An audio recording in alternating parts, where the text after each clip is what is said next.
ఓం శ్రీ గురుభ్యో నమః. శుభోదయం. ఈరోజు మనము శ్రీమద్ భగవద్గీత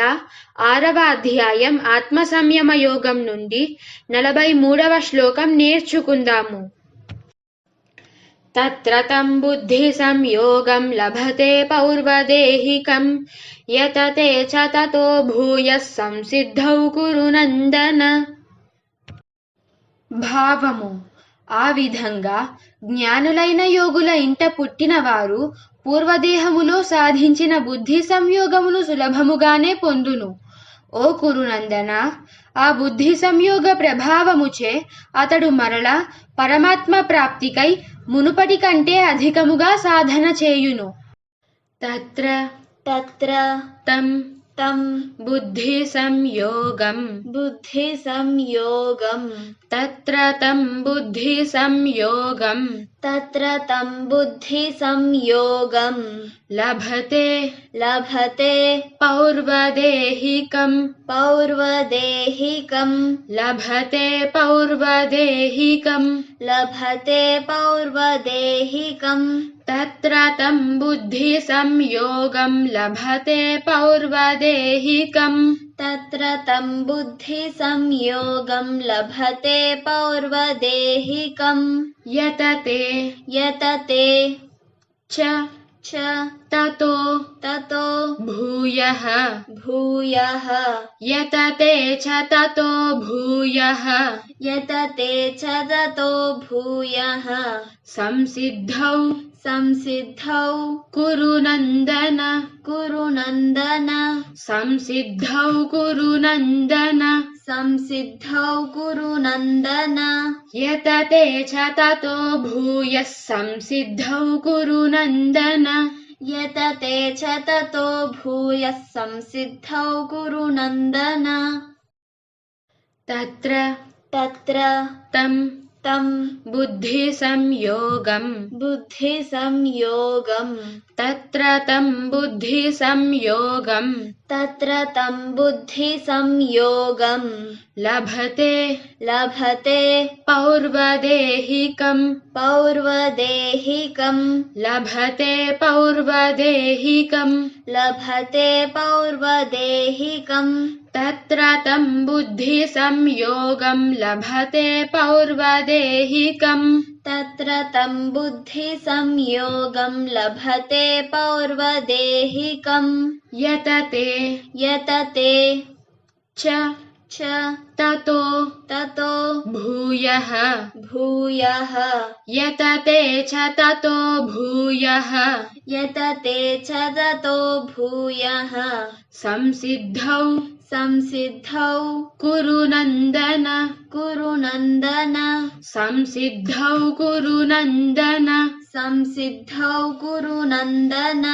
యతతే చ తతో భూయః సంసిద్ధౌ కురు నందన యతతే చ తతో భూయః సంసిద్ధౌ కురు నందన తత్ర తం బుద్ధి సంయోగం తత్ర తం బుద్ధి సంయోగం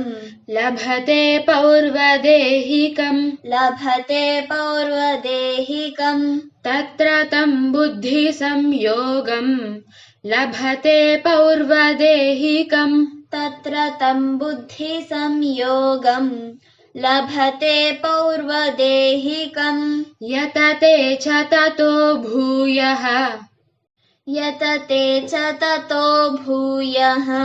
సంసిద్ధౌ కురు నందన సంసిద్ధౌ కురు నందన యతతే చ తతో భూయః సంసిద్ధౌ కురు నందన యతతే చ తతో భూయః సంసిద్ధౌ కురు నందన తత్ర తం బుద్ధి సంయోగం లభతే పౌర్వదేహికం తత్ర తం బుద్ధి సంయోగం లభతే పౌర్వదేహికం యతతే చ తతో భూయః సంసిద్ధౌ కురు నందన యతతే చ తతో భూయః సంసిద్ధౌ కురు నందన తత్ర తం బుద్ధి సంయోగం लभते पौर्वदेहिकम् तत्र तं बुद्धिसंयोगं लभते पौर्वदेहिकम् यतते च ततो भूयः संसिद्धौ गुरुनन्दन यतते च ततो भूयः संसिद्धौ गुरुनन्दन तत्र तं बुद्धिसंयोगं लभते पौर्वदेहिकम् तत्र तं बुद्धिसंयोगं लभते पौर्वदेहिकम् यतते च ततो भूयः संसिद्धौ गुरुनन्दन यतते च ततो भूयः संसिद्धौ गुरुनन्दन तत्र तं बुद्धिसंयोगं लभते पौर्वदेहिकम् तत्र तं बुद्धिसंयोगं लभते पौर्वदेहिकम् यतते च ततो भूयः संसिद्धौ गुरुनन्दन यतते च ततो भूयः संसिद्धौ गुरुनन्दन तत्र तं बुद्धिसंयोगं लभते पौर्वदेहिकम् तत्र तं बुद्धिसंयोगं लभते पौर्वदेहिकम् यतते च ततो भूयः संसिद्धौ गुरुनन्दन यतते च ततो भूयः संसिद्धौ गुरुनन्दन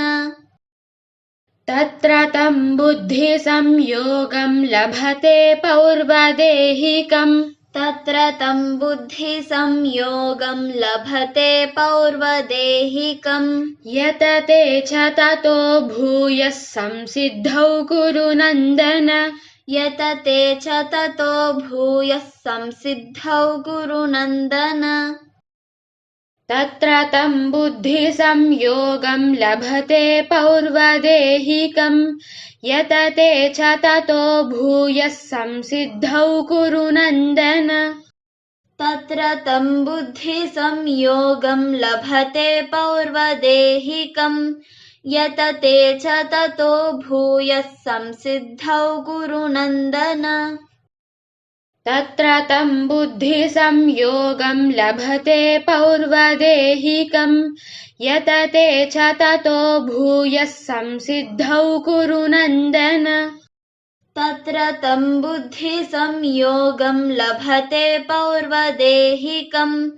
यतते च ततो भूयः संसिद्धौ गुरुनन्दन तत्र तं बुद्धिसंयोगं लभते पौर्वदेहिकम् यतते च ततो भूयः संसिद्धौ गुरुनन्दन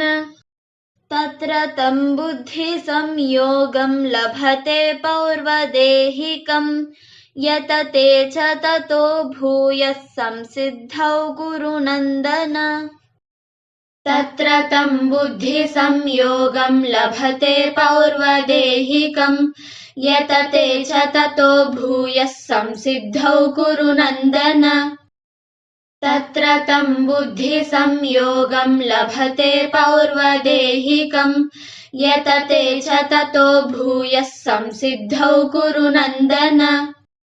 तत्र तं बुद्धिसंयोगं लभते पौर्वदेहिकम् यतते च ततो भूयः संसिद्धौ गुरुनन्दन